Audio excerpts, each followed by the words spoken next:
বিয়ে আগে করি আবার জেলা কাউন্ট করতে হবে? না। মনের মতো মানুষই পাইতেছি না, আবার জেলা। কি করতে?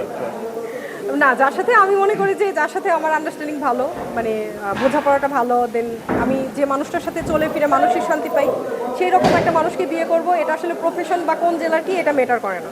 আপু ওনার ইনকাম কত থাকতে হবে তাকে বিয়ে করতে? ইনকাম তো এটা কোনো ইনকাম দিয়ে কেউ বিয়ে কি অঙ্ক কষার বিষয়? মাসে কত ইনকাম এটা তো অঙ্ক থাকতে হবে? কষার বিষয় না, এগুলা কোনো বিষয় না যে অঙ্ক কষে আমি বিয়ে করব, এই থাকতে হবে ওই থাকতে হবে। আমি কি বললাম যে আমার মানসিকভাবে আমি যে শান্তিটা পাই, টাকা পয়সা কম বেশি সবারই আছে।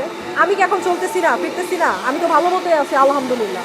তো টাকা লাইফে দরকার, বাট ওই কাউন্ট করে আসলে কখনো এটা হয় না। এমনও হতে পারে যে আমার একটা নর্মাল একটা ছেলের সাথেও আমার আন্ডারস্ট্যান্ডিং ভালো হতে পারে, আবার হয়তো বা তার অনেক টাকা পয়সাও থাকতে পারে, that is different issues. But আমি যে মানুষটার সাথে আমার বোঝাপড়া ভালো, দিন শেষে যে মানুষটার সাথে আমার বন্ধুত্বর যে সম্পর্কটা, এরকম একটা মানুষ।